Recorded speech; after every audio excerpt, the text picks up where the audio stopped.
Now, the reason why I wanted to kind of do this is this past weekend I was asked to speak on a panel. What up, Sid? I was asked to speak on a panel about mental health and when it comes to especially to like the Black community. And there was a certain question that came about like towards the end of it, and I think the question was something like how do we move past pain? And so I gave an answer, and myself and a couple of colleagues that was speaking on the panel as well. And it reminded me of something. Like a lot of times, when we, as people, especially Black people or minority people in general, when we grow up in a place of hardship and struggle, we tend to pick up this ideology that, when we are able to do certain things, like gain certain things, that somehow is supposed to grant some kind of peace or some kind of inner happiness that we didn't have when we were going through such hardship. And I remember I answered the question like this. I remember them saying something like, we tend to pursue external items seeking inner peace with. So that, in a nutshell, is why I chose to do this, because I feel as though, we try to, succeed past like trauma, succeed past like hardship and challenge. And the fact of the matter is that, it's akin to that of being a hamster on a wheel. And we try and to chase this, this idealized, idea of success. And like a lot of times when people talk about success, it's usually things that are tangible, like a good job, good car, good house, family, kids, blase, blase, right? But, a lot of times, like when we try to do that, which, if you have that, if you're pursuing that, I'm not knocking this per se. But what I'm saying is that, one, if you're, coming up, kind of like, if you had it hard growing up, then trying to, that drive of like not wanting to go back to that, when in reality is that sometimes that can be very traumatic, So with that being said, like, those who know, like, know me like on an intimate level, know I grew up born and raised in Cleveland, Ohio, middle child of three from a single mother, and oftentimes we, didn't have everything, but we managed to get through, if that made sense. And so, given that, like that little tidbit, I felt as though like a lot of times I had to become something. I had to become something, successful in order to kind of, one, obviously to make my family proud, but two, to never experience anything like that again. Like all the times I remember growing up and, there would be times like, around school time, like my mom could buy me and my siblings like maybe one outfit or two, and the rest mainly go towards school supplies and, whatnot. And I remember there was times where when she couldn't do that, I had to like, ask my dad for a couple hand-me-downs just so I can, be able to have like, decent clothes, whenever I outgrow the stuff I already had. And, like growing up is given, a lot of Black people in social economic status, like kind of like around that poverty line, sometimes below it, more often than not. And so, like I said before, like that can be very traumatic. And so, like, I'll give an example of what I'm talking about.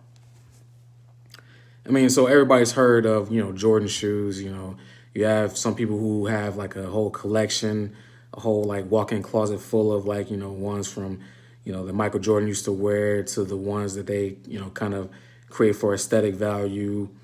And, you have people who will wait in line on like Saturday mornings, like just to get the newest pair. You have, especially like us Black folk around income tax season, once we get that, that check, and next thing you know, we blow it on a whole bunch of items that, at the time might seem like a want or just seem like something to treat yourself with. And in reality, a month or so down the line, you're back to how you were before you had got the income tax return. And sometimes like you blow through it so fast, you wonder like, what the hell happened to all my money? Like where'd it go? And then you realize you spent it all on like either eating out and buying the stuff that, you may not have been able to technically afford, but you just had this lump sum of money. And so like you feeling like by buying the stuff, like you can finally have something that you've been going without for so long.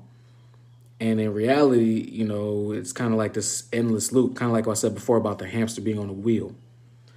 And like also like, when we idolize these items like Birkin bags and, new rides and blase, we tend to put so much emphasis on trying to want these things because we want to, represent ourselves as, progress. We kind of associate, new items for things that to kind of like build us up as far as like status wise, social economic wise, and even confidence and self-esteem wise. But the fact of the matter is that, that doesn't mean that all that you went through just magically disappears. Especially if, you're in those situations that I named before with, income tax or you living off paycheck to paycheck and using it to kind of blow it on like, these materialistic items. You know what I mean? So we tend to pursue like external items just seeking inner peace with. And, that is such a folly that we end up making ourselves miserable, ironically, because we're trying to find something that we don't have inside, but we believe is somehow obtained through artificial means or materialistic means. And so I'll give you an example when I talk, like when it comes to like, we were all in high school once. If, depending on how old you are, you were in high school once before. We all had like our high school crushes and whatnot. And we, might have either not had the confidence to, step up and like kind of shoot your shot. Or like if you were a guy and you had a crush on a girl in school, maybe if you did have, maybe you had the confidence to ask her out, and she decides to curve you for somebody else, so for the either the thug or roughneck or the athlete or whatever the case may be. And if you were a girl, trying to go after like a guy you thought was handsome, and he friend zones you for some girl who just wants him because like he might be a popular guy on the campus and whatnot. And so when we face like, rejection and loss, and I don't necessarily mean about death or per se, but when we, go through things like rejection and disappointment and setbacks, we tend to kind of try to overexert ourselves in order to kind of compensate for that loss or for that hurt. Like for example, like if you worked under a horrible like manager and they fire you or lay you off for some petty reason, at first, that it sucks getting fired from a job or let go from any job because of the fact that that's your ultimate means of livelihood. So you might be angry, sad, bitter, like why did this happen to me? Like how could they do that to me? And so like, eventually you move on to another job and, you develop this aspiration to kind of, move up in the new job in order to kind of show that you were, you were not as, incompetent as your former like supervisor tried to make you out to be. And you're not, instead of doing it just for the sake of, showing that you have the skill set and the experience to hold that higher level position instead. So we're driven, a lot of times we're driven by the rejection that we go through just because of the fact that, we want to prove to ourselves that, whatever or whoever rejected us, is wrong. Instead of just doing it for the sake of, it's something that we truly wanted to aspire to, something that we wish to obtain, So, like, for example, like, like I said before, I grew up in Cleveland, Ohio, middle child of three from a single mom. She did what she could to make sure we were all right. And a lot of times we had to do without. And like I said, I had to, push myself to, be able to be something that she could be proud of, as well as the rest of my family too. But a part of that was that I didn't want to kind of ever go back to a situation like that where, at the end of the month, wondering like if we ever have like, if we would have to scrounge through the cabinet for like maybe a canned food just to like get like have dinner, or put together, you know what I mean? And so like throughout the years, my early to mid 20s, and even to my late 20s, I had this mindset of where I had to like live on a paycheck to paycheck, but feeling like a disappointment because of the fact that I, wasn't at a place where I believed I was expecting myself to be. And that was all driven by this fear or this anxiety that I would not that I would end up regressing to that lifestyle that I grew up as. And forgetting the fact that a friend of mine named Nicole told me once before, when I first moved down here from Cleveland, one of the first things she ever told me was that you're going to struggle. And at first I didn't really want to believe it because, I was like kind of like 25 and like, just had this mindset like I'm just going, be the ish when it comes like in grad school and just knock that out, just all of a sudden just like be the best like therapist and just make all this bunch of money just to, kind of just like overshadow and eclipse like the struggles that I've been through. And from the time, I moved down here till up until even to this day, I'm steadily reminded of those words in some way, shape, or form. Is that, yeah, like struggle can be traumatic as well as like any setback or loss in your life. But, the fact of the matter is that we can't use trying to succeed as a means of healing ourselves from trauma.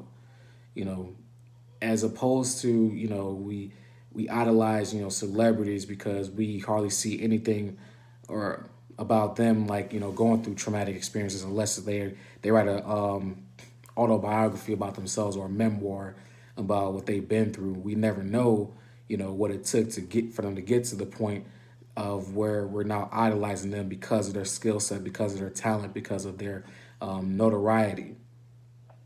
And so, I'm pretty sure like, anyone who's watching this right now, has a story of struggle that they can also relate to, and how, it may have, perpetuated them or spurred them to kind of get to a point in life where, they're maybe not struggling as much, but, maybe more often than not, that drive to be able to succeed was driven by some past hurt or past trauma of, dealing with struggle or your kind of like social economic status. So I'm gonna wrap it up with this and kind of close out. So one of the main things we have to do in order to move past those types of trauma is to you have to first acknowledge that you've had trauma that you may or may not have experienced, that may not have acknowledged or dealt with. You know what I mean? So the first step, like when it comes to anything, is that you have to acknowledge it. The first way to be able to resolve an issue or to heal from something is to acknowledge that there is a problem. Will Smith had a video, or he was on an interview once before, and he talked about this very issue about, we cannot, use success as a means of overcoming trauma. We cannot use our accolades as bandages for like the emotional or mental or even physical trauma that we may have experienced in our lifetimes. So one of the first steps is, being, strong enough, being, okay to not be okay, to say that I've been through some things.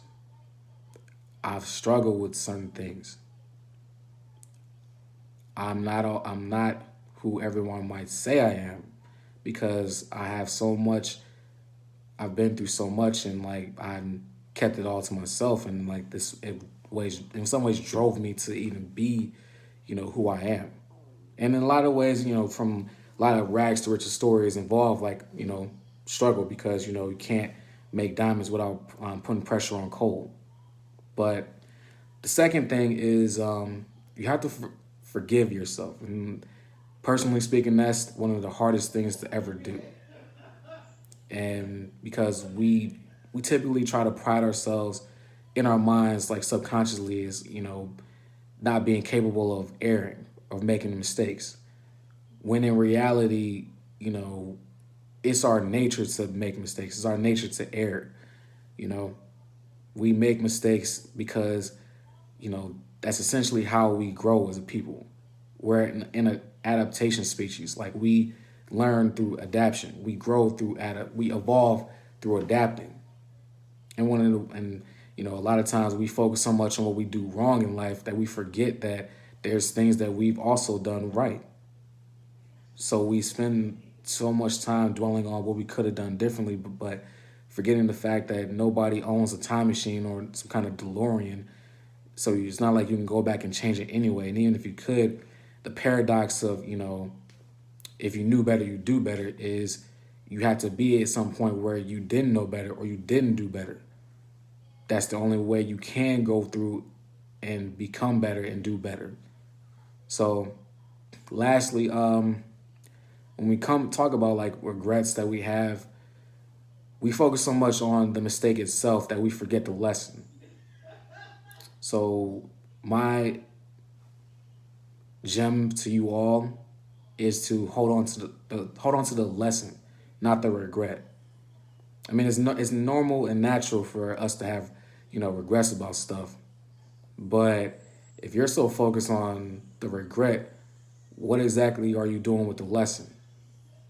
How are you going to apply what you learn in a future situation? Because trust me, like, for every lesson you learn, there's going to be an opportunity to show what you learned from past like mistakes. That's why, as cliche as it sounds, like, mistakes are meant to be learned from. They're not meant to define you as a person, because if that's the case, like, just about every person on this planet will be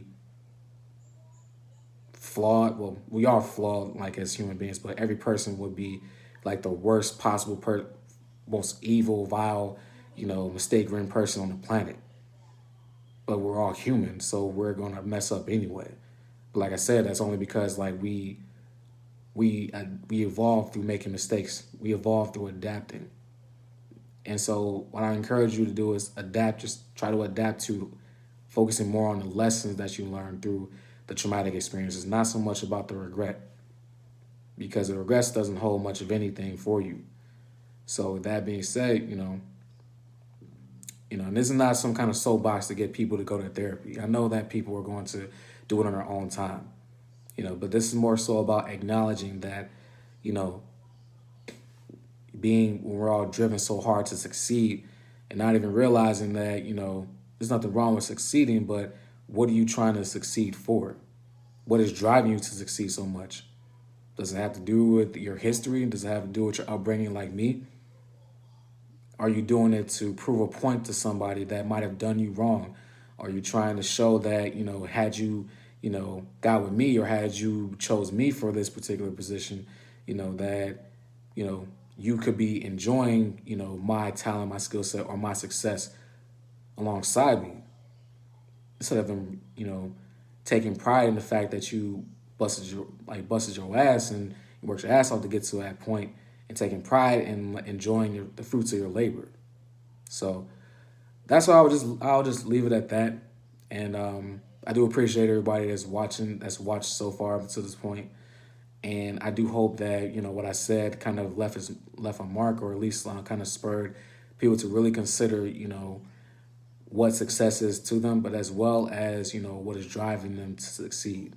And are you doing it genuinely for, the glory of being successful, and not just trying to, overshadow some stuff that you might have been through, a year or two ago in your childhood?